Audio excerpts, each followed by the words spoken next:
Bom dia, o Opinião Minas está no ar e o papo de hoje é um daqueles que pode mudar a sua vida. Tem muito homem chegando na meia-idade, com mais maturidade, mais experiência e mais tempo livre. E para aproveitar tudo isso, tem que ter saúde, né? Por isso a gente fala agora sobre como evitar o câncer, que é o segundo que mais mata homens no Brasil. Fique com a gente e se informe, não deixe para depois.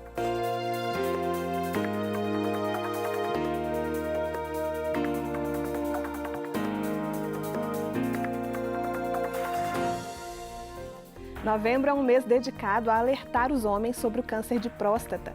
O INCA, que é o Instituto Nacional do Câncer, estima que somando casos diagnosticados este ano com os que devem ser descobertos no ano que vem, pelo menos mais 68 mil homens vão desenvolver câncer de próstata. Para falar sobre isso, a gente recebe Pedro Romanelli, que é médico urologista e presidente da Sociedade Mineira de Urologia, e também Soraya Issa, que é médica e psicanalista. Bom dia para vocês. Bom dia. Bom dia. Pois é, Novembro Azul, um mês dedicado aí para o homem pensar na sua saúde, né? O homem tem dificuldade de ir ao médico, de pensar na própria saúde? O homem é considerado o sexo forte, né? Indestrutível, ele é criado dessa forma. A gente sabe que isso é uma grande bobagem, mas isso cria uma resistência muito grande dos homens procurarem o médico, né? Associado a isso, tem a questão do preconceito do exame da próstata, que faz parte do exame do toque retal. Então, são todos os elementos para o homem realmente usar como desculpa para tentar evitar de procurar se cuidar mesmo. Pois é, Soraya, essa geração mais velha, que está aí na casa dos 50, dos 60, que é justamente a faixa etária mais vulnerável para o câncer de próstata, é ainda mais difícil chegar no médico, chegar e fazer assim? É muito difícil. Para que eu vou procurar um médico? Tá tudo bem comigo, né, Pedro? Tá tudo bem, eu não vou procurar, estou andando, estou conseguindo fazer minhas caminhadas, estou bem com a minha esposa, estou funcionando. O funcionar significa estar bem sexualmente. Então, para que eu vou procurar um médico que vai descobrir que eu tenho problemas? Eu não quero isso para mim. Então, enquanto eu puder tomar minha cerveja, comer o meu churrasco, ir para o campo para poder torcer para o meu time, minha saúde está perfeita. Não vem falar comigo em exame de próstata, eu não quero fazer aquilo nunca. Então, sempre postergando, como se fosse realmente para o homem um desastre este exame. E qual que é o problema de postergar tanto esse exame? O grande problema é porque o câncer de próstata é uma doença silenciosa. Normalmente o paciente não sente nada. Os sintomas que existem com o envelhecimento relacionados à parte urinária, que é o jato da urina ficar mais fraco, ter dificuldade de esvaziar, acordar mais vezes à noite, isso normalmente está relacionado ao crescimento benigno da próstata, que realmente é muito comum nos homens a partir dos 40 anos. Mas diferente desse problema, que é o crescimento benigno, o câncer de próstata a pessoa não sente absolutamente nada. É uma doença silenciosa. E o diagnóstico só vai ser feito se ele realmente procurar o médico para fazer o PSA, que é um exame de sangue, muito simples, se faz na rotina, e o toque retal, que faz parte do exame físico, que é um exame muito simples, né? São 5 segundos que a gente consegue avaliar se tem algum nódulo, algum caroço na próstata, e a partir daí continuar essa investigação. Só o PSA, muitos homens falam, vou fazer o PSA. Só o PSA resolve, dá para diagnosticar? O PSA resolve 80% dos casos. Então, é efetivo o PSA, mas existem 20% dos casos em que o tumor ele não produz PSA e normalmente são os tumores mais agressivos. Então, só o exame de toque é que vai fazer esse diagnóstico. Então, realmente é importante as duas coisas, PSA e toque. E o exame de toque é um exame muito simples, você está falando aqui é super rápido, só o urologista que faz, como é que é isso? Não, qualquer médico pode fazer, basta estar treinado, estar acostumado.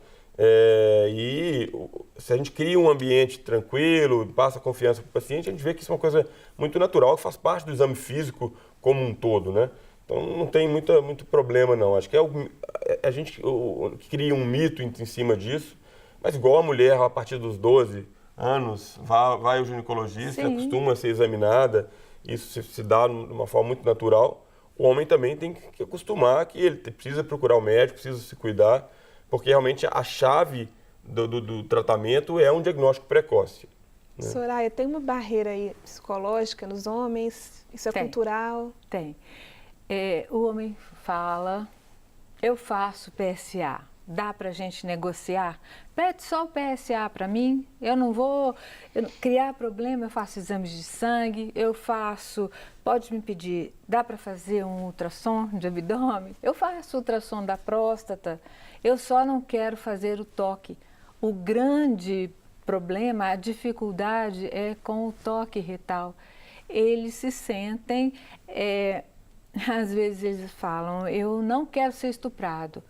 Eu falo, gente, vamos raciocinar, para e pensa, é simplesmente um toque. Não, mas em mim ninguém vai tocar, eu morro com esse lado meu sem ser violado. Eu falo, mas isso não quer dizer que você vai ser violado, você não vai mudar. Que medo é esse? Você tem medo mesmo ou você está criando uma expectativa com relação a isso, um horror onde não existe? E eu às vezes até questiono, será que é horror ou você criou isso porque colocaram na sua mente que você pode vir a gostar? Gente, é um ato médico, não é um ato sexual. Por favor, entendam bem, o médico não está ali para dar prazer para o paciente, nem o paciente para sentir. Se você está com medo disso, tire de cabeça. É somente uma prevenção. Nós já estamos no século XXI, para com isso. Já podemos superar isso, né? Acho que já chegou. Mas a gente escuta muito piadinha com relação ao exame de toque, né? Naquelas rodas de conversas masculinas. Mas você sabe que eu acho que essa descontração, essas brincadeiras, acabam criando um clima, pelo menos para esse assunto ser discutido. E o que a gente vê na prática é que tem essa resistência inicial, mas isso tem melhorado, né? Acho que os homens têm procurado mais, brincam, mas na hora H vai no médico, aceita o toque, isso é colocado de uma forma natural, aceita um toque. Eu acho que talvez exista uma dificuldade maior nos pacientes, às vezes, com menos informação, no paciente rural, do campo, mais velhos. Esse é um grupo de pacientes mais difícil. Tanto que a Sociedade Brasileira de Urologia, o foco desse ano é o homem do campo, quer dizer, é um homem que tem mais resistência a esse tipo de exame e que tem um acesso mais complicado também à saúde, às informações e mesmo aos próprios médicos, né? Os profissionais que chegam no interior, que estão no campo, estão preparados para fazer o exame e para ter toda essa conversa também, que não é só o preparado para fazer o exame, né? Para convencer o paciente a... acho que o Brasil tem essa questão do acesso médico no interior, isso é um desafio. Nós temos um país continental e que muitas vezes a estrutura que existe no interior do país, ela não atrai, os médicos ficam inseguros de trabalhar numa estrutura às vezes inadequada. Então, mas isso tem melhorado, a gente vê hoje cidades do interior já com uma medicina muito avançada e acho que isso é um processo que está acontecendo. E é um direito, né? É bom ressaltar que é um direito dos homens, um direito dos pacientes de ter esse médico disponível para fazer o exame. Claro. Também, sim, né? Tem melhorado muito, muito mesmo. Eu sou formada há mais de 30 anos, então eu já passei por várias fases da medicina e que antes era impossível você conseguir, sabe? Era muito difícil você levar o seu pai a um urologista, uma pessoa com uma certa idade e com um nível cultural um pouco inferior. Mas hoje, com a informação toda aí, a pessoa tem que quebrar barreiras e conversando com a esposa, que é muito nossa aliada, concorda, Pedro? Com certeza. Eu acho que a esposa, a companheira ou o companheiro.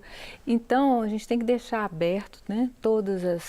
A parte de afetividade pode nos ajudar muito, sabe? Eu acho isso bacana, o companheiro fazer isso e incentivar. Muitas vezes, então, a companheira que está levando esse cara, esse homem a fazer e isso é muito comum. A mulher, ela se cuida, né, desde cedo e cuida da família, quer dizer, essas questões todas estão mudando. Hoje em dia, esses papéis, né, hoje são muito mais iguais, mas a gente ainda vê a mulher tendo mais cuidado com a saúde, e isso se reflete, inclusive, na expectativa de vida, né?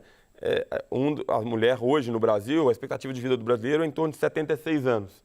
Da mulher quase 80, do homem 72. Então, dentro dos fatores que levam a isso é o cuidado da saúde que as mulheres têm mais do que os homens. E a partir de quantos anos, então, afinal, que o homem tem que fazer o exame? Bom, a Sociedade Brasileira de Urologia recomenda que todos os homens a partir dos 50 anos façam o preventivo, mas acho que o grande segredo é a gente definir qual é o grupo de risco. Então, aqueles pacientes que têm história familiar positiva, e a gente fala história familiar, pai, irmãos e tios, esses pacientes eles têm que começar a olhar mais cedo, a gente orienta que aos 45 anos. A raça negra também ela é mais vulnerável, mais predisposta a ter esse tipo de câncer, apesar de que no Brasil hoje todo mundo é muito misturado, mas a gente observa que a raça negra é mais acometida pelo câncer de próstata e às vezes com tumores mais agressivos, né? Então, acho que a questão é o homem procurar o urologista e discutir com o urologista as vantagens e desvantagens, a melhor forma de fazer esse preventivo. E lembrar que a gente tem que aproveitar esse momento que o homem vai ao urologista e olhar a saúde dele como um todo, né? Não só pensar na próstata do homem, mas pensar como que esse homem está alimentando, ele está obeso, a questão do tabagismo, atividade física. Esses fatores todos também são fatores de risco para o câncer? Tabagismo? O tabagismo, a obesidade, estão relacionados com um aumento de todos os tipos de câncer. Também na próstata, né? Então, a gente fala que isso vai trazer um benefício para ele na saúde como um todo, né? Não só no risco de câncer, mas do bem-estar, da qualidade de vida, na parte sexual. Então, a gente tem que realmente aproveitar esse momento que o homem vai lá e fazer uma avaliação, sabe? Completa. Eu aproveito.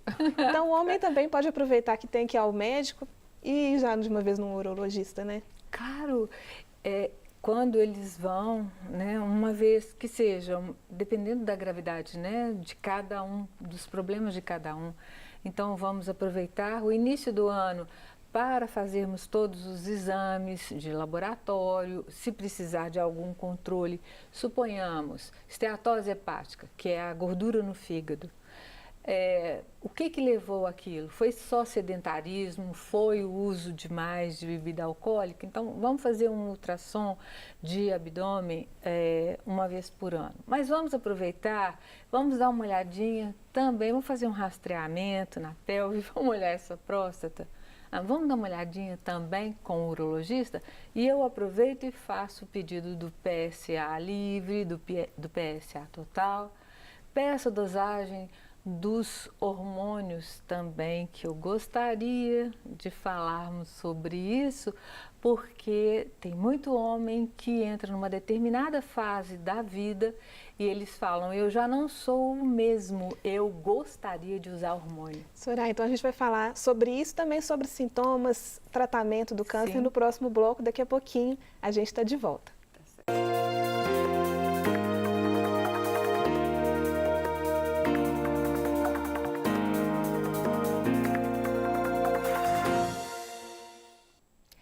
Estamos de volta com Opinião Minas. Hoje você tira todas as suas dúvidas sobre câncer de próstata. Manda sua pergunta pelas nossas redes sociais que a gente responde aqui. Pedro, tem sintomas? Você estava comentando que é bem assintomático, mas tem alguma coisa que o homem pode perceber, ficar mais alerta? O câncer de próstata especificamente só vai dar sintomas em fases mais avançadas. Infelizmente, 20% de quem tem o diagnóstico de câncer de próstata já tem com algumas metástases e, enfim, com a doença já em fases mais tardias. E isso é muito ruim. Então, na fase inicial, onde a gente quer realmente ter uma chance de tratar e de curar muito grande, esse paciente ele não tem sintomas nenhum, né? Os sintomas que acontecem com a idade, como da questão urinária, eles estão relacionados mais a outros tipos de problema do que com relação ao câncer de próstata. Claro, se o homem está tendo dificuldade para urinar, o jato está fraco, tem sangue na urina, qualquer sinal de alerta deve procurar um médico para fazer uma avaliação. Mas o câncer de próstata especificamente é uma doença silenciosa. Por isso, a grande importância de que se faça essa avaliação com o urologista do PSA e do toque. Está bem não significa que não tem nada, né? Exatamente. E a partir daí, do PSA e do toque, se tiver alguma alteração desses exames, vão ser feitos novos exames, como a ressonância, a biópsia, para se identificar o tumor. E numa fase inicial, a gente vai propor um tratamento mais adequado para cada paciente. Uhum. E além de fazer o exame, tem alguma outra forma de prevenção, algum cuidado ao longo da vida que o homem pode ter para preservar a saúde nesse sentido? Eu sempre falo o seguinte, que a maior prevenção que a gente tem é cuidar da saúde como um todo. Ter hábitos saudáveis de vida, isso inclui a alimentação, os exercícios físicos, não ao tabagismo, não ao alcoolismo, dependências de drogas, você ter boa noite de sono, ter uma relação saudável com seus amigos, com a família, seu ou sua companheira. Eu acho que isso é o ideal para a prevenção de todas as patologias. Você ter hábitos saudáveis na sua vida é uma garantia que não é que você não vá morrer de um câncer, não, mas que você vai estar protegido de determinadas patologias. Porque o câncer, ele geralmente aparece quando portas também são abertas na nossa vida. Uma delas seria a presença de processos depressivos graves na nossa vida, relações muito conturbadas, ansiedade, muita pressão dentro do trabalho. Isso vai acontecendo com a gente, um balanço muito negativo em favor de uma diminuição da nossa imunidade. E o câncer gosta disso. Isso é muito interessante. Esse ano, o Prêmio Nobel de Medicina foi dado para essa relação da imunidade com o câncer. Então, isso cada vez mais está claro de que o câncer, na verdade, a gente forma células alteradas o tempo todo e o nosso sistema imune vai combater isso. Então, certamente, essas questões de qualidade de vida, elas interferem na imunidade e consequentemente, podem aumentar, sim, o risco de câncer, de todos os tipos de câncer. Né? Existe um sistema, né, controlado no cérebro, o sistema neuroimunoendocrinológico. Então, está aí, claro, mostrando para a gente, a parte nossa neurológica, emocional, sistema imune e endocrinológico, as nossas glândulas. E a gente está falando de uma glândula hoje, sim. próstata. E é um câncer muito violento? O câncer de próstata, existem vários tipos de câncer de próstata. E aí o segredo é a gente tentar individualizar aquele paciente especificamente. A medicina hoje tenta caminhar muito para essa questão da medicina individualizada, né? O que vale para um não vale para outro. Mas então existem tumores que às vezes a pessoa vai falecer de outra coisa que não do câncer de próstata, tumores que a gente fala que são indolentes, que estão lá adormecidos, e existem tumores agressivos. Então hoje a gente tem vários exames para tentar definir com o que a gente está lidando. Eu falo que quanto mais a gente conhece o inimigo, mais a gente sabe com que arma que a gente vai atacar. Né? Então, a gente tem que tentar definir o tipo de tumor, baseado nos vários exames, e a partir daí definir uma estratégia. Então, existem situações que às vezes a gente encontra um tumor pouco agressivo, um tumor muito pequeno, que às vezes um ótimo tratamento é acompanhar esse paciente, é vigiar. Nós vamos fazer vários exames e acompanhando, não necessariamente vai ter que ser um tratamento ativo para ele, mas uma vigilância, e se aquilo começar a mudar, a gente muda o tratamento também. Então, isso é muito importante porque a gente fala que se todo homem viver até os 100 anos, todo mundo vai ter câncer de próstata. E muitas vezes, depois dos 75, 80 anos, ele vai falecer de outra coisa que não do câncer de próstata. Então, se ele está mais velho, vai aumentando o risco com a idade, né? Não necessariamente tem que iniciar um tratamento ali. Exatamente. Tanto que a questão do preventivo, a gente começa com 50, 45, fazer esse rastreamento, esse preventivo, e a partir dos 75 anos, a gente só continua fazendo preventivo para aqueles pacientes que têm uma expectativa de vida maior que 10 anos. Porque senão você vai acabar criando um problema. Né? Aquele tumor nunca não seria a causa do óbito daquele paciente, você está criando uma expectativa, uma ansiedade. Então, a gente também tem que ter um certo cuidado ao propor essa questão do rastreamento e individualizar essas questões mesmo. Soraya, não é um diagnóstico fácil nunca, né? O diagnóstico de câncer, mas manter esse controle emocional também depois de um diagnóstico pode ajudar a manter a saúde melhor nesse sentido? Muito, sem dúvida. Ótima pergunta, e é importante deixar claro para todos que estão ouvindo a gente que a depressão que pode vir ou a ansiedade depois de um diagnóstico desse pode fazer com que outras coisas possam aparecer nessa pessoa. Às vezes ele foi ao urologista, descobriu que tinha um câncer de próstata, mas vai desenvolver, às vezes, um sintoma cardiovascular que já estava ali. Logicamente, ele já tinha algum problema de hipertensão arterial, ele já tinha ateromas, né, que são placas de colesterol, e teve um AVC isquêmico, né? Então, a gente tem que chegar, conversar com a pessoa, falar com ela, olha, a gente vai entrar com um antidepressivo, no caso de uma depressão, ou esse remédio para poder, esse medicamento vai te ajudar a levantar, você vai ter uma boa noite de sono. Ficar tranquilo. Ficar né, tranquilo.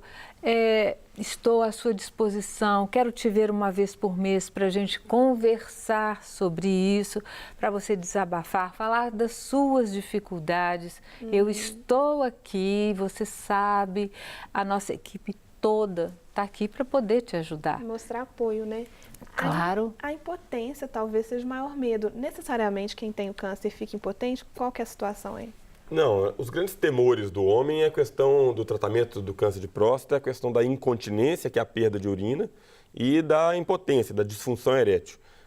Isso definitivamente tem melhorado muito nos últimos anos. Hoje a gente tem vários tratamentos, os tratamentos têm melhorado, têm evoluído, a gente consegue ser menos agressivo e tentar tratar especificamente o tumor sem machucar, danificar os tecidos que estão em volta.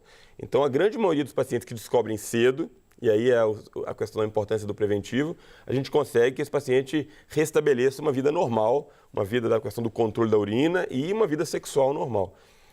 Eu falo que essa parte da sexualidade, né, a cabeça é o mais importante. Então, se o paciente tem uma cabeça boa, se é trabalhado bem, a gente consegue contornar isso e esse paciente recuperar uma função sexual e uma qualidade de vida plena, né?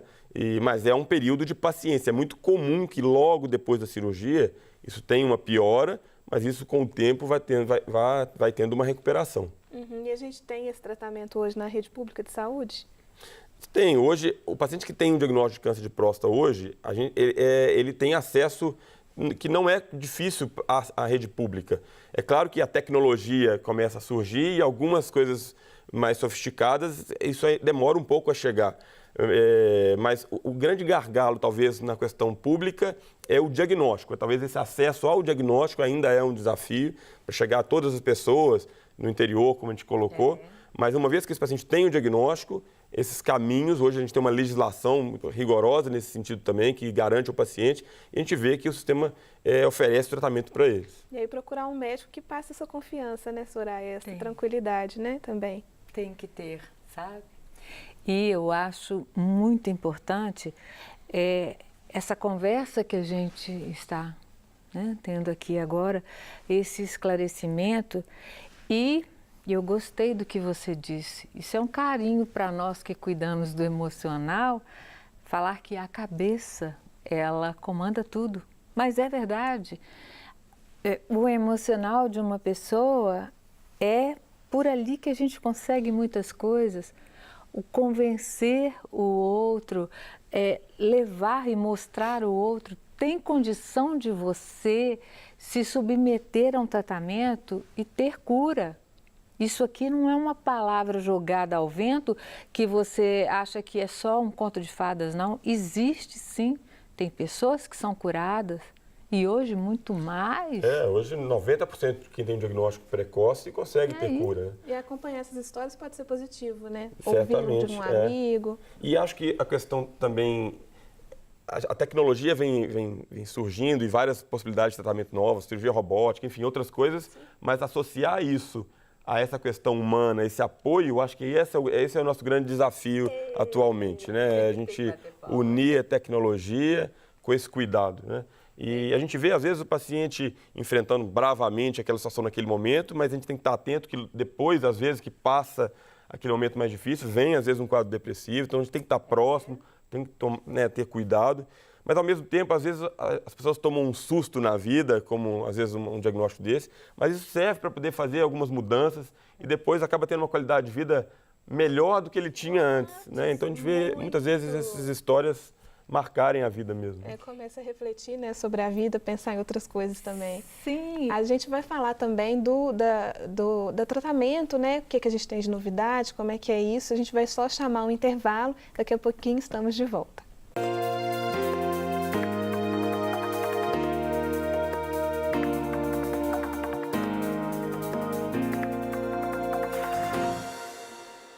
Estamos de volta com o Opinião Minas, hoje falando sobre a saúde do homem e sobre como evitar o câncer de próstata, como tratar também. O que a gente tem hoje de tratamento? Tem alguma novidade na área? Bom, quando a gente descobre o câncer cedo, os três principais tratamentos é a cirurgia, a radioterapia e, em alguns casos, a vigilância, uma observação ativa. A cirurgia, na maioria dos casos, é a primeira opção de tratamento. E a cirurgia evoluiu muito, então hoje a gente tem formas menos invasivas que nos permitem ser mais precisos. E o que hoje tem realmente de melhor, assim, é a cirurgia robótica. Quando a gente fala de cirurgia robótica, fica parecendo que o robô vai operar, e na verdade não é isso. O robô é simplesmente uma ferramenta que nos permite enxergar melhor, enxergar com mais delicadeza, ter mais precisão nos movimentos e a partir daí tentar ter resultados melhores, tentar ter uma recuperação melhor, menos sangramento, menos dor, enfim, uma recuperação mesmo mais rápida desse paciente, para ele retomar as atividades da vida, né? E o robô não é uma coisa nova, já tem 18 anos, mas no Brasil tem 10 anos e 2 anos que está em Minas. Então hoje já tem 3 hospitais no estado que oferecem essa tecnologia e a gente vê realmente uma possibilidade de recuperação melhor assim, para os pacientes. Você acha que é uma tecnologia que com o tempo não daqui a muito tempo vai ficar mais acessível, talvez? Tem mais lugares, às vezes até na rede pública? Eu acho sem dúvida. Já existem 6 hospitais no Brasil que oferecem isso no SUS, mas a gente sabe que a tecnologia ela é difícil, demora um pouquinho até baratear, mas isso é uma questão de tempo. Mas, como eu coloquei, é muito importante lembrar que não é o robô. Então, talvez mais importante do que discutir qual técnica, como vai ser, é escolher um bom médico, um bom urologista que seja capacitado, acostumado. Então, eu falo que robô é igual uma Ferrari, não adianta ter uma Ferrari se não souber dirigir. Então, o piloto, o médico mais capacitado, mais treinado, que vai saber fazer uma abordagem não só da questão técnica, mas do paciente como um todo, acho que esse é o grande segredo de um bom tratamento, de um bom resultado lá na frente. Tem vezes que é melhor não fazer a cirurgia, fazer outro tipo de tratamento? Sim, eu acho que essa questão da importância de individualizar. Em algumas situações, a radioterapia também é um excelente tratamento e os aparelhos de radioterapia hoje conseguem mirar melhor a radioterapia, né, localizar melhor a radioterapia, diminuindo muitos efeitos colaterais. E em muitas situações a gente vai só acompanhar. Então, alguns tumores são tumores, às vezes, como eu falei, indolentes, são tumores que são muito pequenos. E esse paciente pode ser observado e se esse tumor tiver alguma alteração, aí a gente vai mudar o tratamento. Então, o segredo é fazer uma boa avaliação do paciente e definir o melhor tratamento para cada tipo de paciente. Soraya, nessas horas quem está perto, família, companheira, pode ajudar, pode dar palpite, opinião com relação ao tratamento? Desde que seja bem cauteloso ao falar, sabe?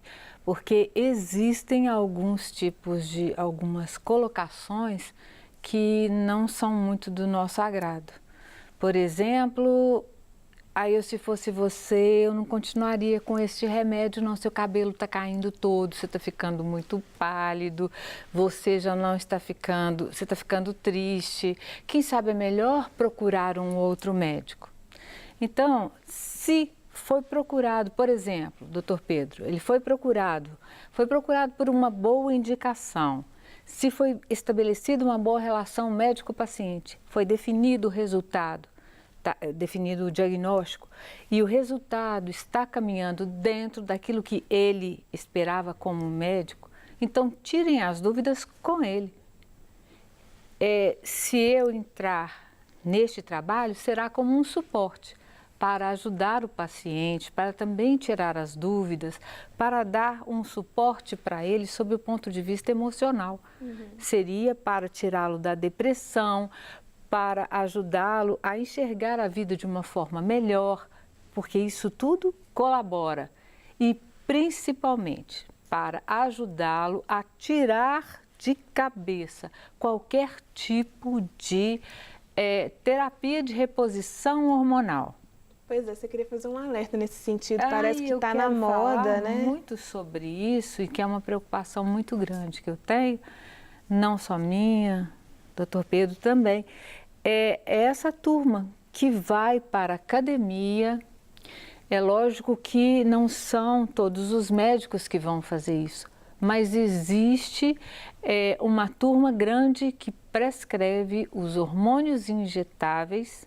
São caros. Você toma uma injeção de 3 em 3 meses, você vai ficar bacana. E de repente essa pessoa nunca fez um exame de próstata e tem um tumorzinho ali escondido na próstata, que é este câncer. É do tipo hormônio dependente e este hormônio que a pessoa está tomando vai fazer com que esse tumor cresça. E às vezes homens mais jovens, então, também, que estão aí nas academias, começam a tomar hormônios e às vezes não vai fazer o exame de toque ainda porque não está na hora. Não está na hora. Ou às vezes homens ali por volta de 40, 50 anos que ainda não foram, mas por algum motivo aconteceu uma dificuldade na vida sexual. Às vezes é aqui que a cabeça manda tudo, não quer dizer que tenha um problema. E não quer procurar o urologista, eu não vou. Então eu quero procurar um outro médico que me dê essa injeção. E procura, e às vezes o médico que ele vai procurar é uma pessoa que não sabe deste detalhe e às vezes nem é médico. Paga-se caro numa farmácia, mas consegue-se a injeção. Entendeu? Acho que esse alerta da Soraya eu acho fundamental. Existe hoje um exagero nessa questão da reposição de testosterona e a gente sabe que em situações específicas está ótimo, está bem indicado e isso é importante, pode melhorar a vida de alguns pacientes. Mas fazer isso de uma forma discriminada, eu acho que isso é muito perigoso. A testosterona, ela não causa o câncer de próstata, mas se o paciente tiver um tumor de próstata que não foi diagnosticado e fizer uma reposição de testosterona de forma inadequada, isso pode acelerar o crescimento desse tumor. Então, eu acho que realmente, tanto para os pacientes mais velhos quanto mais novos, tem que procurar um bom médico para poder orientá-lo da indicação ou não da questão da reposição. Existe uma questão meio que buscando a testosterona como se fosse a pílula da juventude, né? E acho que não é por aí. Eu acho que existe algumas situações que, com o envelhecimento, a gente tem baixa de testosterona e aí sim é importante repor, mas isso não é uma questão, não existe igual na mulher, existe a menopausa, que a partir de determinada idade os hormônios caem de forma abrupta, isso não acontece no homem. Né? Então esse termo andropausa que a gente tem sido muito usado, a gente tem que ver ele com um certo cuidado. Vamos falar agora da vida depois do tratamento, né? Muitas vezes o paciente se recupera bem. Como é que fica isso depois que ele supera essa fase aí do tratamento? É muito importante que esse paciente continue sendo acompanhado, né? Essa vigilância depois, ela é fundamental. Mas o que a gente vê hoje é que com a melhora dos tratamentos, a gente tem visto os pacientes retomarem uma vida plena, inclusive na questão sexual. E plena mesmo. Plena mesmo. Eu sei de casos de pacientes que ficaram muito melhores com a vida sexual depois da cirurgia e sem tomar injeção nenhuma, sem tomar hormônio nenhum, sabe? Porque cuidar da saúde começa a ajudar, né, Sim, Soraya? foi muito bom para estes pacientes. Eu tenho vários casos assim. Desculpa ter Não, acho que é perfeito. Acho que é perfeito. Quando a gente fala sobre o tratamento do câncer de próstata, a gente fala em 3 pilares, que é a cura, que talvez seja, né, que é o mais importante, manter a continência, que é o controle da urina, e manter a potência, a parte sexual do homem. Então, as 3 coisas são importantes e a gente coloca nessa ordem. porque realmente não adianta nada você estar sexualmente ativo se for morrer da doença, né? Então a cura é o mais importante. O controle da urina é fundamental, porque o impacto da incontinência urinária na qualidade de vida é muito grande, né? E a questão sexual, as 3 coisas são importantes, mas se a gente consegue estabelecer uma relação boa com o paciente, planeja esse tratamento, e aí eu acho que é fundamental hoje, os pacientes têm acesso à informação, e o paciente participar dessas decisões, né? Acho que tem que tomar cuidado, a internet tem informações boas e informações ruins.